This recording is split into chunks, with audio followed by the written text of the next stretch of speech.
dia, irmãos.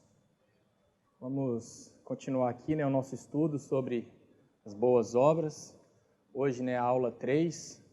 Até aqui nós já aprendemos um pouco, então, sobre o contexto histórico, sobre como que esse assunto foi desenvolvido durante os séculos que se passaram. E aprendemos um pouco também, na aula passada, sobre a relação entre fé e obras. E aprendemos, vimos ali como Paulo e Tiago, eles andam juntos em relação a isso, eles caminham ali de acordo quando se tratando de fé e obras. Então hoje, como o Glauber falou, nós vamos entrar aqui efetivamente na nossa confissão. Então convido os irmãos a abrirem comigo aí a sua confissão, no capítulo 16, sobre as boas obras. Na página 44.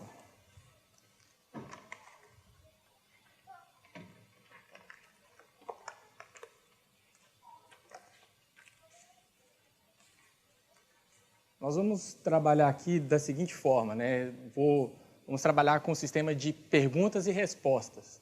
Eu vou fazendo algumas perguntas e nós vamos descobrindo essas respostas à medida que nós formos avançando aqui na leitura da nossa confissão e também na leitura da palavra. Então, peço aos irmãos que também deixem aí as suas Bíblias do lado aí, já preparada para podermos fazermos a leitura.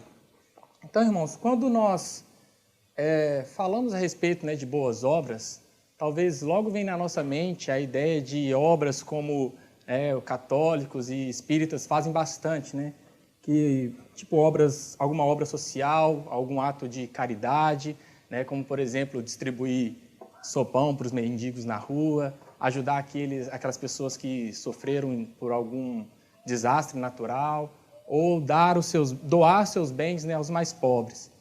E nós vemos muito hoje as pessoas fazendo isso, assim, Elas estão lidando com a mão e com a outra estão ali tirando a selfie, para mostrar, que olha, estou fazendo a minha parte aqui, estou fazendo as minhas boas obras, já fiz a minha parte. Mas aí, irmãos, eu pergunto, será que é esse tipo de obras que nós estamos tratando aqui? Então, a primeira pergunta que eu faço é: o que são realmente essas boas obras? Ou quais são as boas obras que Deus aceita, que Deus nos chamou a fazer? E se os irmãos lembram bem, essa pergunta foi uma pergunta que o Paulão fez na aula passada, no seu comentário. E ele mesmo, o próprio Paulão, já deu a resposta. Então, abre aspas aí para o Paulão. As obras que Deus aceita são os frutos da obediência à lei de Deus. A lei reflete o caráter santo de Deus. Obediência por fé não significa uma obediência legalista ou uma obediência meritória, que resultaria em algum tipo de salvação, mas sim a uma obediência que é a evidência da salvação que vem pelo Evangelho. Em outras palavras, aqueles que são verdadeiramente salvos obedecem de coração ao Evangelho. Logo, se não há obediência que vem pela fé, de duas uma, ou não somos cristãos de fato, ou não entendemos o Evangelho. A obediência é uma evidência da salvação, e não uma condição para ser salvo. E essa nota que o Paulão fez aí no seu comentário, como ele mesmo disse, está baseada lá no livro de Romanos, no capítulo 1, versículo 5. Então vamos ler essa passagem.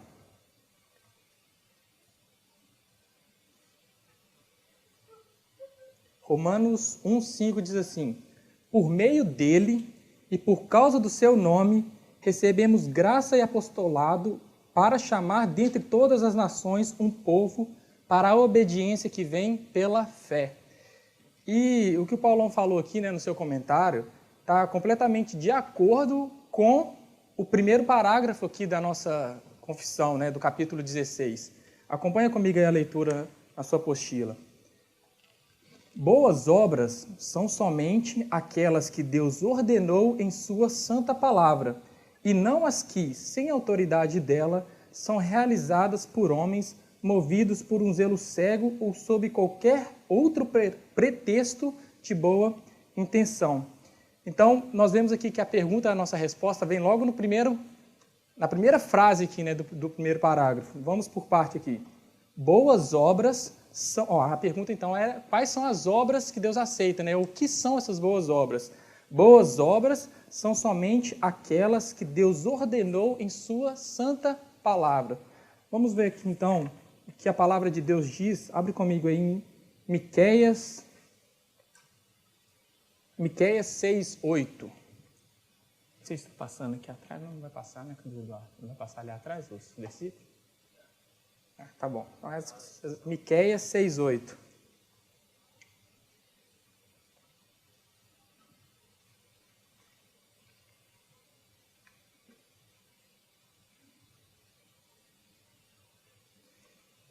E ele já mostrou a vocês o que é bom. E o que o Senhor pede de vocês? Que pratique a justiça, ame a misericórdia e ande humildemente com o seu Deus. Então, as obras que Deus aceita e que Ele mesmo já ordenou e já preparou para nós de antemão, é que nós, então, pratiquemos a justiça, amemos a misericórdia e andemos em humildade com o nosso Deus. Porém, né, a gente pode pensar, tem muita gente que faz isso, né? Tem muita gente que faz essas coisas assim. Porém, o primeiro parágrafo aqui continua dizendo, e não as que, sem autoridade dela, são realizadas por homens movidos por um zelo cego ou sob qualquer outro pretexto de boa intenção. Então, quando nós lemos aqui, né, e não as que sem autoridade dela está se referindo à palavra de Deus.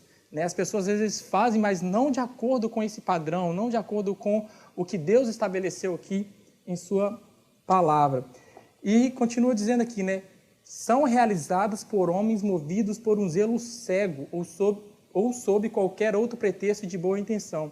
E o que isso aqui nos faz lembrar? Ou de quem isso nos faz lembrar? Lembram lá da primeira aula do contexto histórico que eu falei sobre os jesuítas? Que eles tinham a motivação deles era uma motivação cega à igreja, ao Papa. Então, tudo o que eles faziam era de acordo com aquilo que o Papa falava. O Papa determinou uma coisa, era aquilo e pronto, acabou. A autoridade do Papa ela era inquestionável.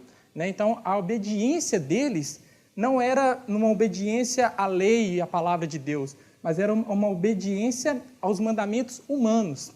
Vamos ver aqui, abre comigo aí Isaías 29:13.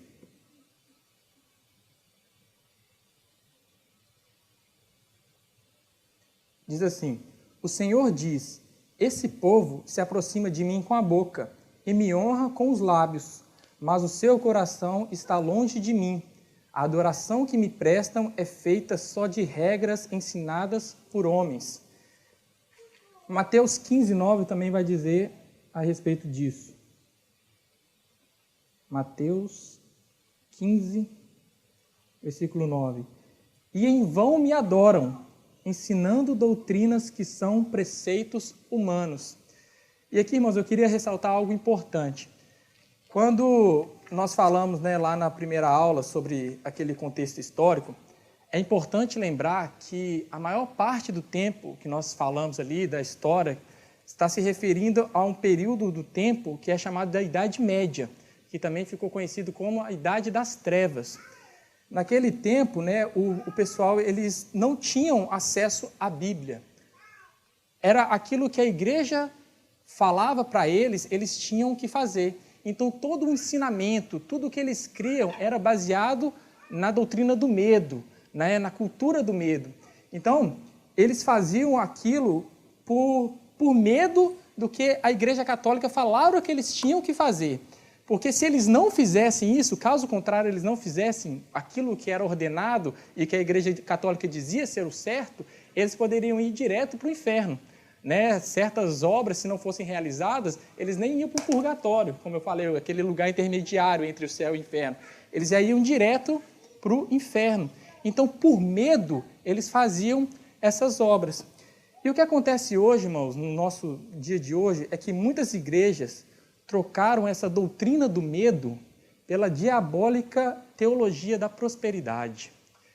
Que agora as pessoas, elas barganham algo com Deus, né? Elas fazem as suas boas obras, né? Obedecem aos seus pastores, fazem aquilo que eles ordenam, fazem essas caridades e até mesmo também adquirem essas relíquias que eles dizem ser sagrados, né? O tijolinho para você construir a sua casa no céu, a vassoura ungida para varrer para longe o mal olhado, a água que é tirada direto, né, do Rio Jordão.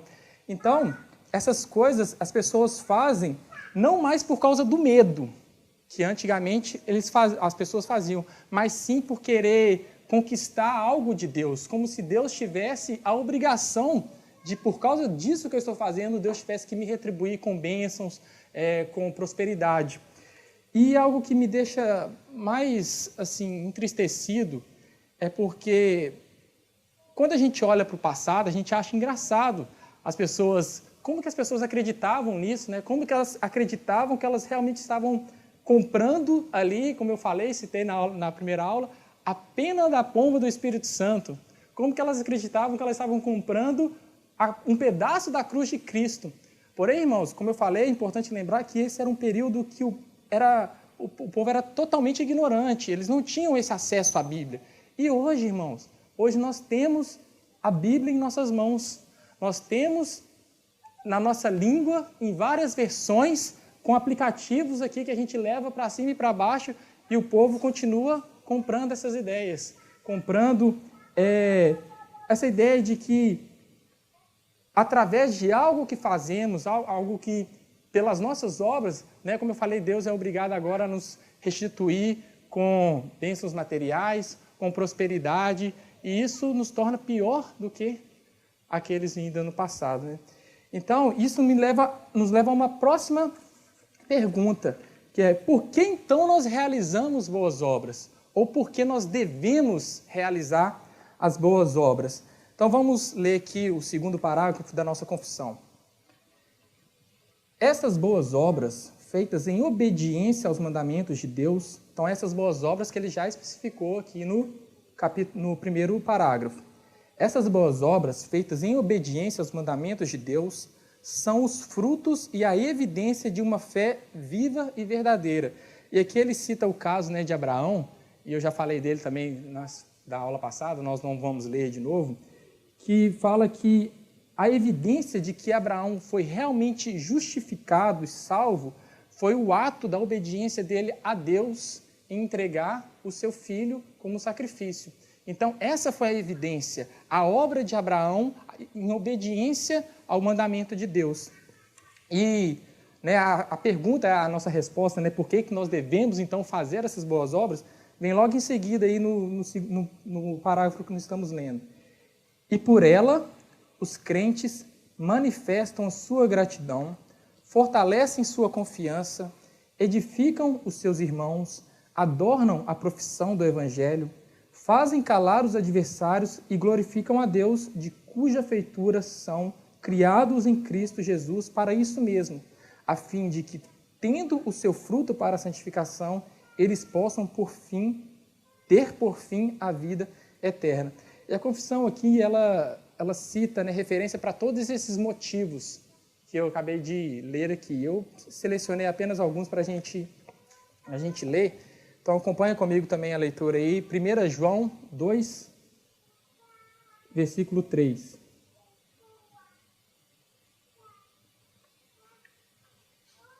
Diz assim: e nisto sabemos que temos conhecido, se guardamos os seus mandamentos. Uma outra referência que ele dá desse motivo, 2 Pedro 1, do 5 ao 11. Esse é um texto um pouco mais longo, que os irmãos possam acompanhar comigo aí a leitura. 2 Pedro 1, do versículo 5 ao 11. Por isso mesmo, empenhem-se para acrescentar à fé a virtude o conhecimento, ao conhecimento o domínio próprio, ao domínio próprio a perseverança a piedade a fraternidade e a fraternidade o amor. Porque se essas qualidades existirem e estiverem crescendo em suas vidas, elas impedirão que vocês, no pleno conhecimento de nosso Senhor Jesus Cristo, sejam inoperantes e improdutivos. Todavia, se alguém não as tem, está cego, só as vê o que está perto, esquecendo-se da purificação dos seus antigos pecados. Portanto, irmãos, empenhem-se ainda mais para consolidar o chamado e a eleição de vocês, pois, se agirem dessa forma, jamais tropeçarão, e assim vocês estarão ricamente providos quando entrarem no reino eterno de nosso Senhor e Salvador, Jesus Cristo. Vamos pegar mais algumas referências aqui para ler. Mateus 5,16.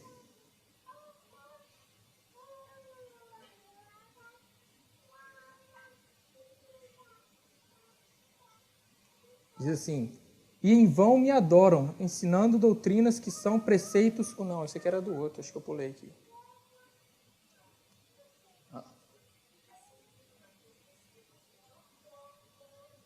Acho que eu peguei a referência errada. 5,16? Não, tá, eu peguei errado aqui, eu estou lendo outro versículo. É isso mesmo. Mateus 5,16. Eu peguei a referência errada aqui, mas é isso mesmo. Como é que é? Fala aí. Assim...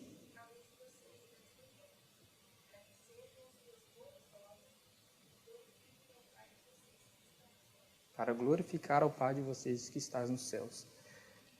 Efésios 2,10.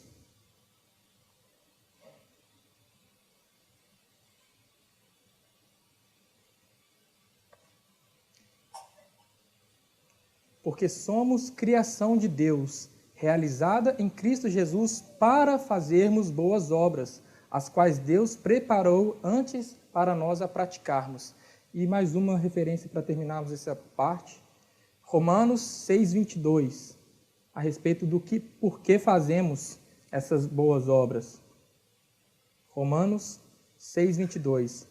Mas agora que vocês foram libertados do pecado e se tornaram escravos de Deus, o fruto que colhem leva à santidade e o seu fim é a vida eterna. Então, irmãos, com isso agora me leva a mais uma pergunta. De onde vem, então, a nossa capacidade, né, para realizarmos essas boas obras?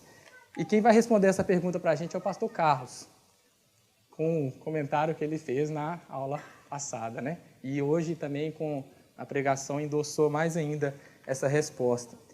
E tá vendo, irmãos, a importância de participarem da aula? Vocês têm que participar mais, porque isso vai ajudando as próximas aulas. Então, por favor, participem e ajudem. Então, abre aspas aí para o pastor Carlos. Quando a gente fala em fé, estamos falando também de boas obras. E quando nós falamos de boas obras, nós estamos falando que essas só serão boas obras se forem feitas por fé. Nenhuma obra nossa será com forças ou com poderes nossos, porque se a fé vem de Deus, é um dom de Deus, as obras também, de uma certa forma, são dons de Deus. Deus preparou essa obra e eu vou fazer, mas eu só posso fazer e ser boa obra se eu fizer por fé. Fecha aspas aí, pastor Carlos. Isso também está de acordo com a nossa confissão aqui no 3º parágrafo, que diz assim aí: sua capacidade de fazer boas obras não é de modo algum dos próprios crentes, mas provém totalmente do Espírito de Cristo.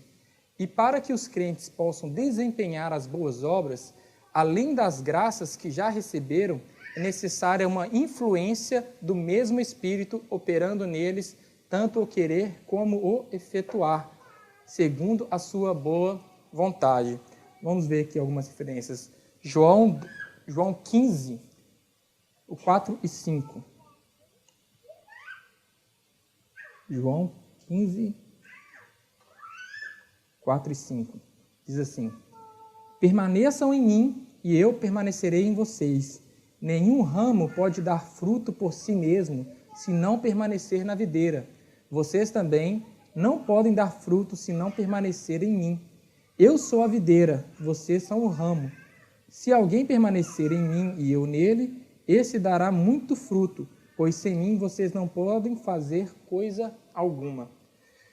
Mais uma referência a respeito disso, 2 Coríntios 3,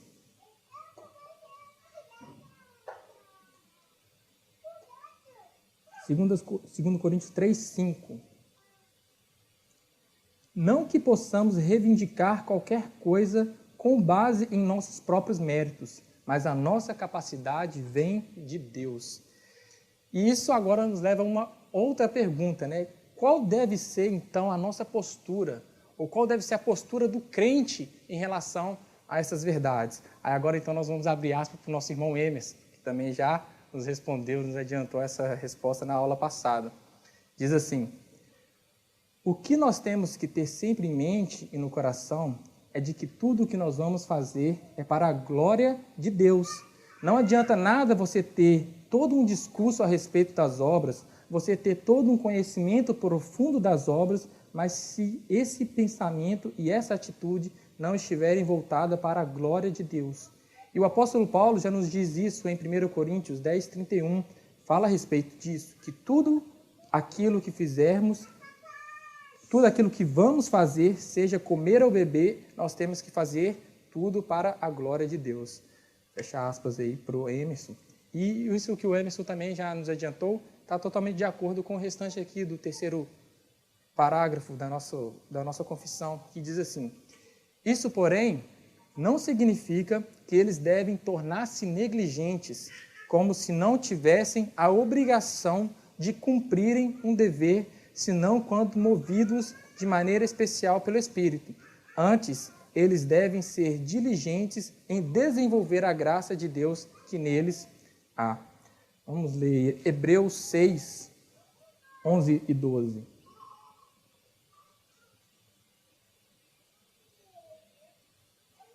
Hebreus 6, 11 e 12 diz assim: queremos que cada um de vocês mostre esta mesma prontidão até o fim, para que tenham a plena certeza da esperança, de modo que vocês não se tornem negligentes, mas imitem aqueles que, por meio da fé e da paciência, receberam a herança prometida. Filipenses 2, do 12 ao 13.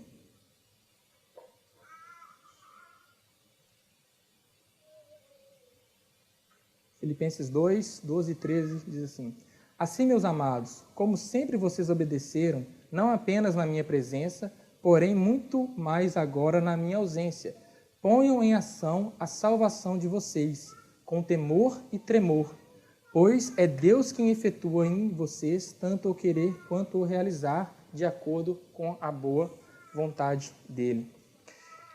E o quarto parágrafo, da nossa confissão diz assim, acompanha também comigo aí a leitura: mesmo aqueles que conseguem prestar a maior obediência nesta vida, estão longe de exceder e fazer mais do que é requerido por Deus, pois eles ainda ficam aquém do muito que, por dever, eles são obrigados a fazer.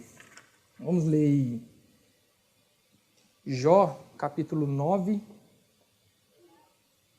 2 e 3.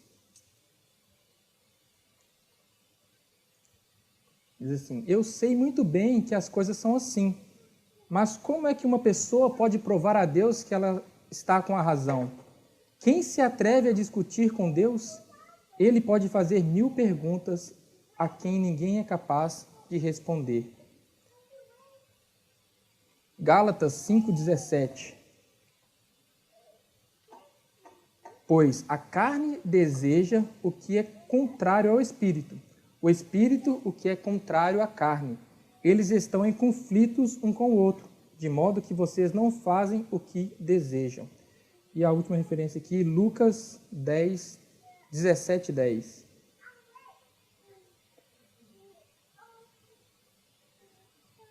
Assim também, vocês, quando estiverem feito tudo o que for ordenado, devem dizer: somos servos inúteis, apenas cumprimos o nosso dever.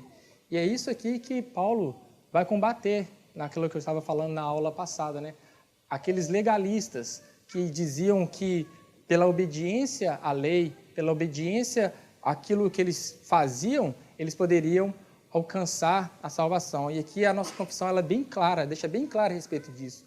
Fala que mesmo aqueles que conseguem prestar a maior obediência nesta vida estão longe de exceder e fazer mais do que é requerido por Deus. Então, mesmo que se fosse possível alcançarmos a salvação mediante as nossas obras ou ao cumprimento da lei, diz aqui que seria impossível fazermos isso, porque ainda ficamos muito aquém daquilo que Deus exige através da sua palavra e que nos é obrigado a fazer, né? Então, nós temos que, no final de tudo, dizer, como o versículo aqui de Lucas 17, que nós lemos: somos servos inúteis, apenas cumprimos o nosso dever. Então, irmãos, hoje nessa aula nós vamos ficar por aqui, só até no parágrafo 4.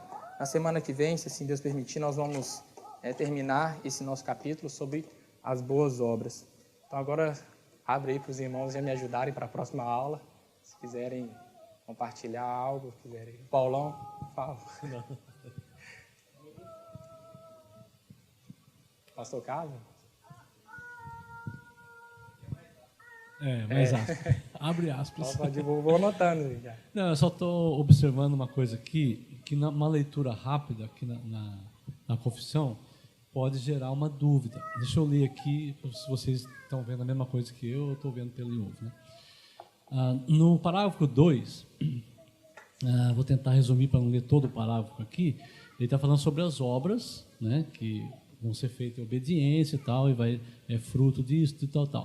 Aí ele fala assim, na parte final ali, né, que vão glorificar a Deus, de cuja feitura são. Aqui uma forma meio arcaica de falar, mas assim, glorifica a Deus, e o Deus, ele fez, né, ele criou cada um dos seus filhos, né, dos irmãos aqui, criados, né, então foram criados em Cristo Jesus para isto mesmo. Olha só, depois ele fala, a fim de que, tendo o seu fruto para a santificação, eles possam ter por fim a vida eterna. Então dá a impressão, eu pelo menos tive essa impressão, que você vai fazer as obras para que no final você possa ter vida eterna. Daí dá aquela ideia de que você está fazendo para ganhar a vida eterna. Aí ele cita Romanos 6, 22. Se você olhar a tradução, tem algumas traduções que também falam isso, resultam na vida eterna. Só que, olhando um pouquinho melhor o texto, em outras versões, olhando também no original, fechou aqui. Aqui, ó. Eu consegui abrir aqui na versão atualizada. Essa foi uma melhor versão, que dá para entender um pouquinho melhor o versículo e trazendo aqui a ideia no original. Ele fala assim: agora, porém, libertados do pecado, transformados em servos de Deus, tende o vosso fruto para a santificação. Mesma coisa que está escrito ali, né? Tendo o fruto para a santificação e, por fim, a vida eterna. Mas para entender aqui, vamos tirar essa parte do fruto aqui. Está dizendo assim, vocês foram libertados do pecado, transformados em servos de Deus para a vida eterna. E recebem, por causa disso, a vida eterna.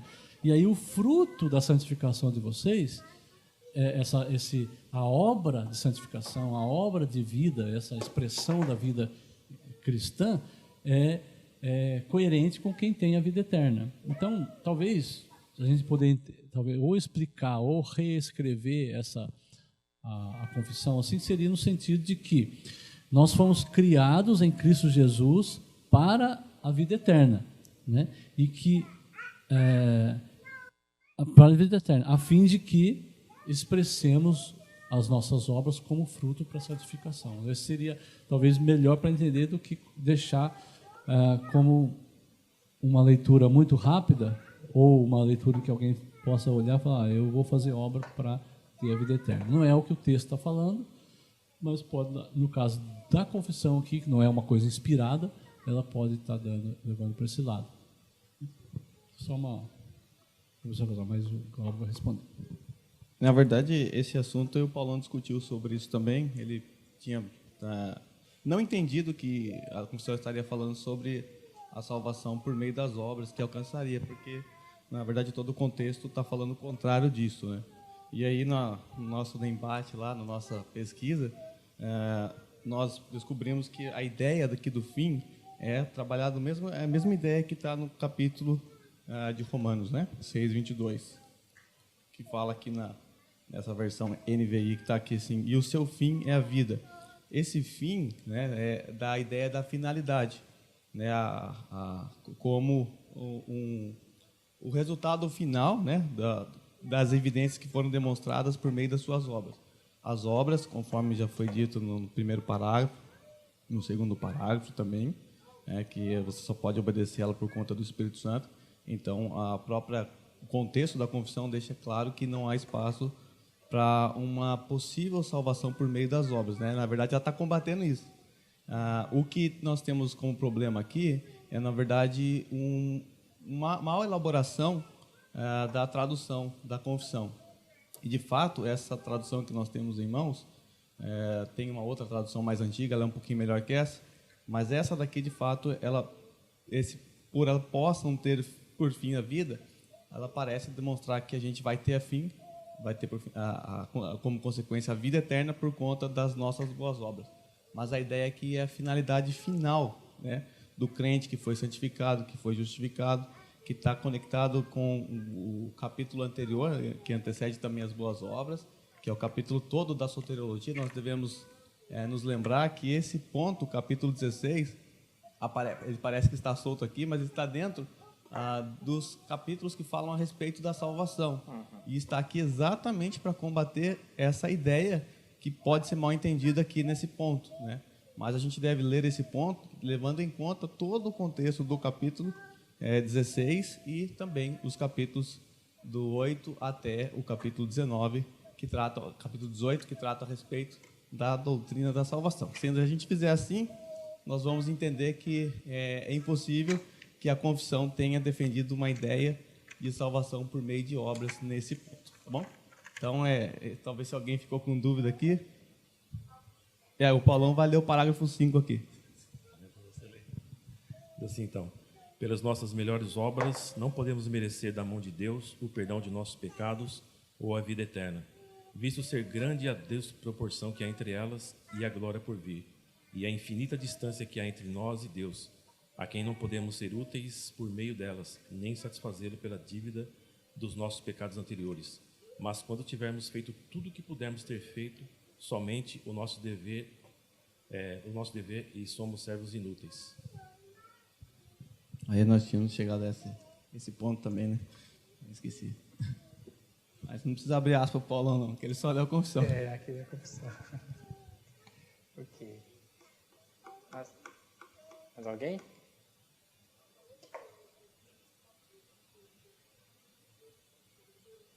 Ele está falando do parágrafo 2.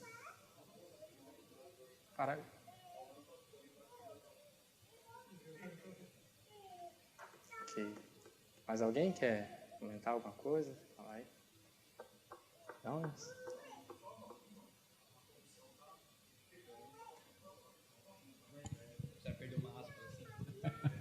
Não tá pregando não tá exatamente, não é isso. É que se você ler por causa que possam ter, dá essa ideia, né? É lógico, se você ler todos os outros artigos vai dar. O próprio versículo, o interessante aqui, se você ler no versículo 22, olha o 23, né? Fala assim, o 22. Vou ler na NVI agora.